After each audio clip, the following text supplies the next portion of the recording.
Hey guys, Explorer4 here, Horrorboy465. Welcome back to some more reviews. And today I'm continuing my reviews on Dragon Ball Z movies with Movie 8, Dragon Ball Z, Broly the Legendary Super Saiyan. Now, this is easily one of my favorite Dragon Ball Z movies. Definitely one of my favorites. Of course, right there is the DVD. But Broly Legendary Super Saiyan is one of my favorites because it's just an idea that I think is very good. It's got a great villain. Broly is definitely a great villain in this film. Broly is like pretty much the Incredible Hulk of the Dragon Ball Z franchise. Basically, Broly is this other Super Saiyan out in the universe with his dad, who is, I believe, Paragus. Now, basically, the legend behind Broly is that him and his father Paragus had survived the blast on planet Vegeta, and when they had survived, they came to Earth years later to find Vegeta. Vegeta goes with Broly and Paragus to this other planet. I believe it's like second Vegeta or planet or New Vegeta. That's what it's called, the new planet Vegeta. And basically, when they go there, you get a few people that follow them along, like Goku, Gohan, Piccolo, Master Roshi, and I believe it's like Master Roshi and maybe Oolong.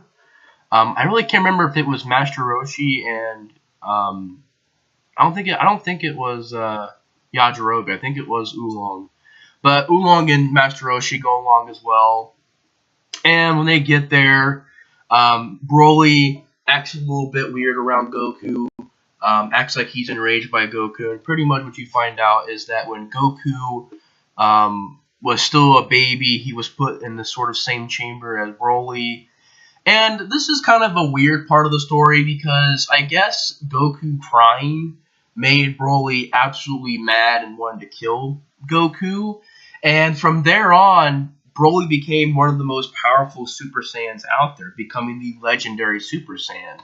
Now, Legendary Super Saiyan is pretty much, like I said, where Broly goes into Incredible Hulk mode with Super Saiyan. I think it's like green Super Saiyan hair. And he also has like blue Super Saiyan hair. I don't know if it's green or if it's regular color Super Saiyan hair when he goes into Legendary Super Saiyan. But I know that when he goes in normal Super Saiyan, his hair turns blue right there. That's his, basically... Right there is his normal Super Saiyan state. That's pretty much blue hair. I think he has green hair, though, when he goes Legendary Super Saiyan. It's like green, or it might even be blonde still. I think it might still be blonde, or it might be green. I'm not too sure. But basically, Broly starts to get enraged, and you find out that this is kind of the part where I was kind of like, in the story, where I guess Goku cried a lot. It made Broly mad, and from there on, Broly became this unstoppable machine, this destroying being who destroyed everything in sight. Became so powerful that actually Vegeta had banished him and his father from the planet Vegeta. And from there on, he became Super Saiyan, and his power level grew, and it became a Legendary Super Saiyan, which is... Basically, in this movie, you don't have Super Saiyan 2 yet. And this is one of those movies I can kind of understand the whole canon thing on, because I'm not really too sure this movie stands. I know it's around the Cell Saga because it's Gohan in this movie is a teenager and he goes Super Saiyan, but he doesn't go Super Saiyan 2. So this must have been right before the Cell games, so I'm thinking like, I don't know, maybe right before the Cell games, because he went Super Saiyan right before the Cell games started. So...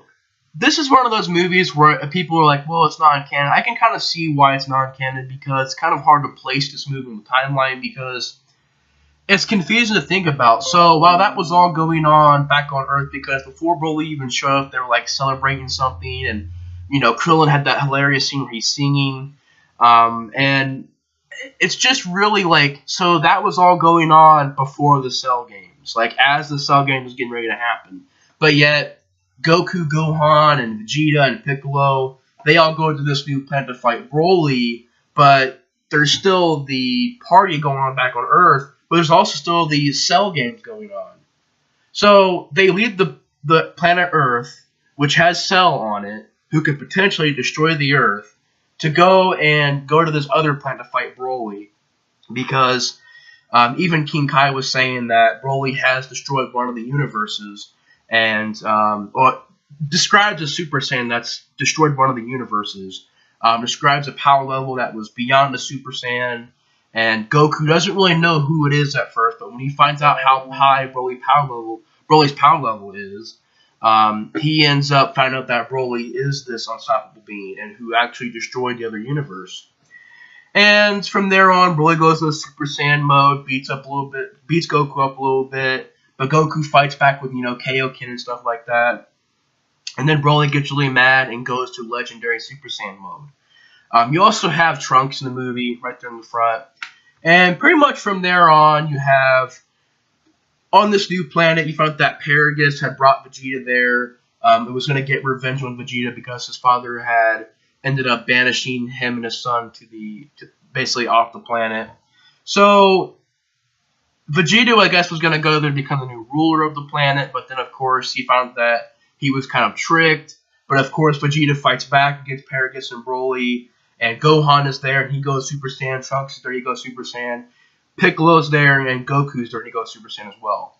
And pretty much you have 4 Super Saiyans facing a Legendary Super Saiyan.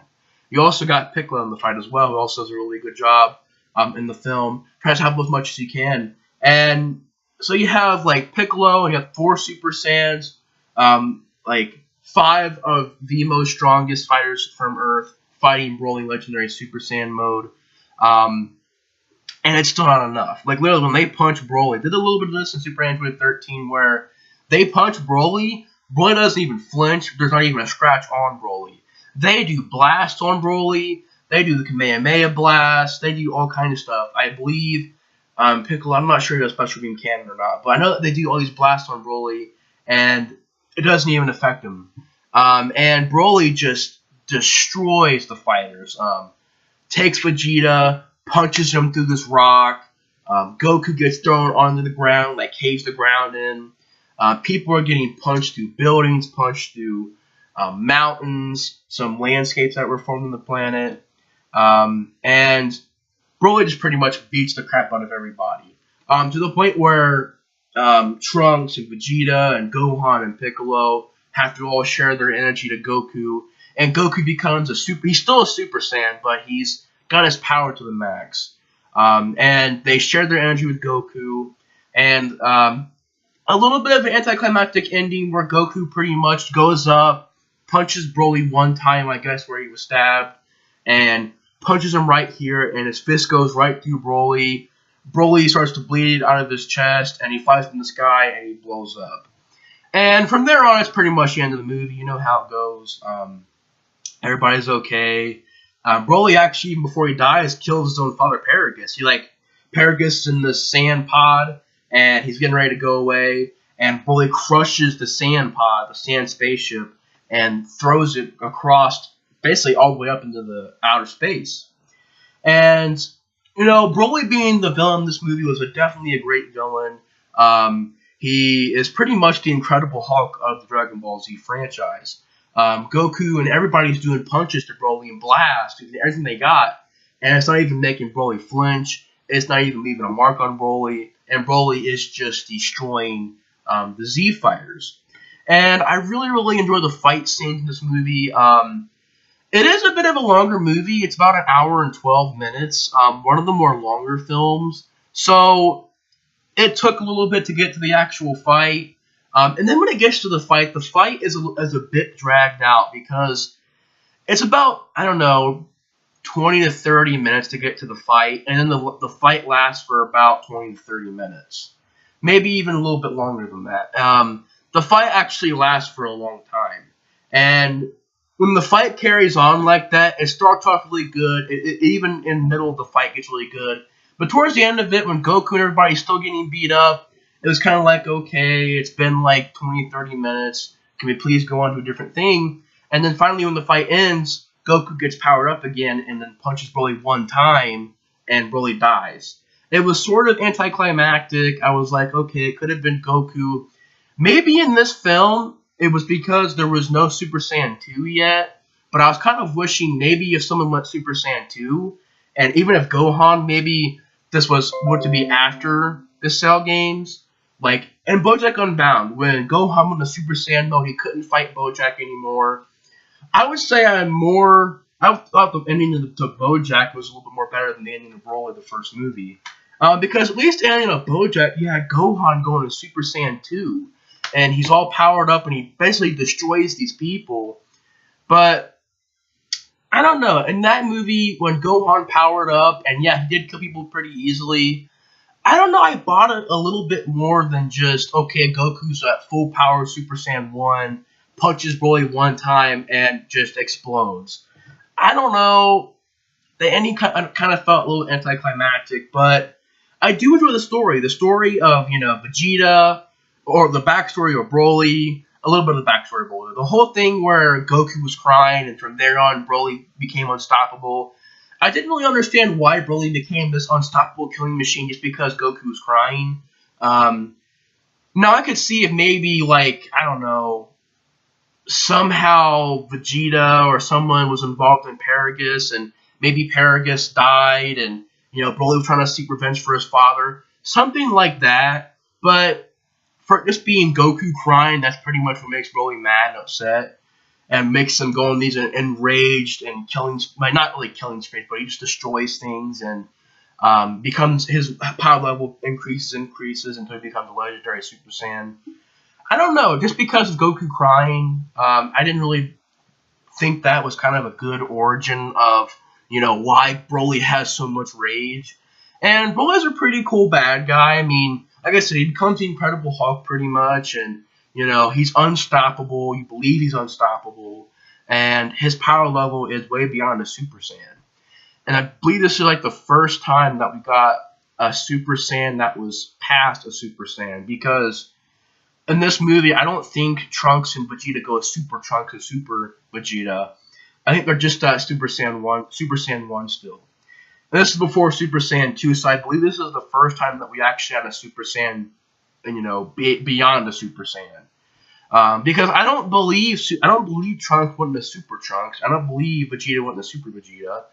But if they did, then it's not, because the first time we had Saiyans ascended past Super Saiyan, I believe, was when Vegeta and Trunks went into Super Trunks and Super Vegeta. But if not, then this would be the first time that we've seen a Saiyan past a Saiyan that has ascended past a just normal Super Saiyan. But if not, then it was Super Trunks and Super Vegeta. But I don't know. I mean, there's a few problems with it, but I can still say it's one of my favorite Dragon Ball Z movies. I can still say it's a fun movie. It's got a really good villain, Broly. The character Broly actually had so many fans that it got two more movies. That's more than Cooler. That's more than, I don't know, because a lot of the movies don't really have other sequels, like, Dead Zone is sort of its own thing, World Strong is sort of its own thing, Tree of Might is sort of its own thing, Lord Slug is sort of its own thing. But Broly got 3 movies, more than Cooler, and it's just a very popular character in the Dragon Ball Z realm. I would say that he's a good bad guy, definitely a memorable bad guy, and he's pretty much, like I said, the Incredible Hulk of the Dragon Ball Z franchise. He's this unstoppable force, you believe he's unstoppable, so Broly is a really good villain. And the story and the atmosphere was pretty good as well. The atmosphere of the new planet Vegeta was pretty good. The humor in the movie towards the beginning was really good. Also, the humor throughout the movie was pretty good from Master Roshi and stuff. The fight scenes were freaking great. Some of the best fight scenes in the films, once again, is from Broly. I would say Lord Slug, Tree of Might. I would say World's Strongest had some pretty good fight scenes as well. Cooler's Revenge, Super Android 13, and the next movie, BoJack Unbound, had some of the best fight scenes so far. Of course, Battle of Gods did as well, and so did Resurrection F. But, definitely one of the best fight scenes is in this movie.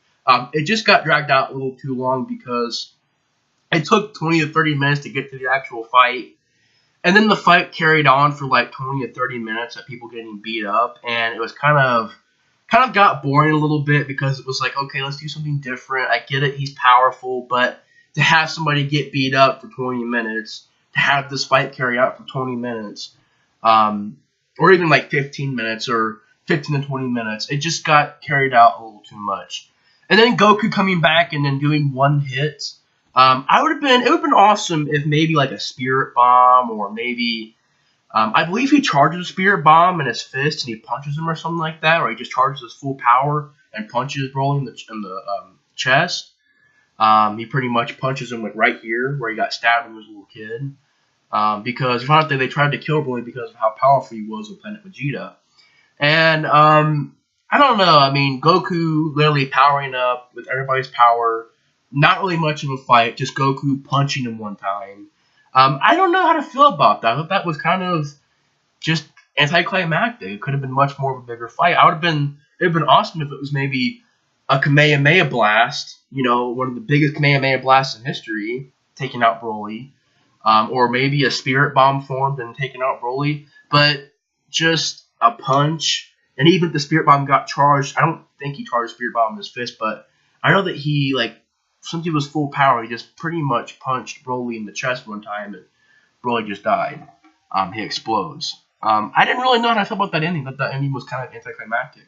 But the story is still really good. The fight scenes are still really good. It's still one of my favorite Dragon Ball Z movies, with a few problems, but it's still one of my favorite Dragon Ball Z movies. So yeah, Broly Legendary Super Saiyan is a fun movie with some really great action scenes and really good fight scenes, and it has a pretty good story behind it, and Broly's a great villain as well. But anyways, guys, thanks for watching my review on Dragon Ball Z, Broly Legendary Super Saiyan, and I will see you guys in the next review. Bye, guys.